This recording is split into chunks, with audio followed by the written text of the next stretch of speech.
ఒకప్పుడు వరి చేలకి కలుపు వచ్చేస్తే మనుషులను పెట్టి కలుపు తీయించేసేవాళ్ళు. ఒక్క మనిషికి వచ్చేసి నేను చిన్నగా ఉన్నప్పుడు 50 రూపాయలు ఉండేవి. ఇప్పుడైతే చాలా రేట్లు పెరిగిపోయాయి. ఒక్క కూలికి వచ్చేసి 800 నుంచి 900, 1000 రూపాయల వరకు కూడా ఇస్తున్నారు.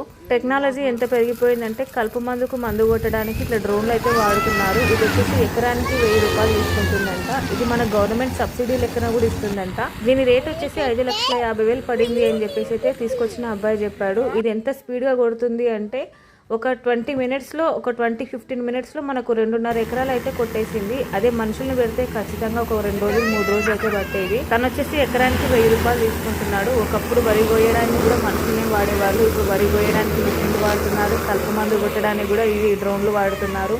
ఎంత పెరిగిపోయింది ఏదో టెక్నాలజీ అనేది. ఆ డ్రోన్ కింద చిన్న వాటర్ ట్యాంక్ లాగా ఉంది. అందులో వచ్చేసి ఒక 12 లీటర్ల వరకు అయితే మందు పడుతుంది అని చెప్పేసి కనిపిస్తాడు. కానీ చాలా బాగా అనిపించింది. ఫస్ట్ టైం చూస్తున్నాను నేనైతే.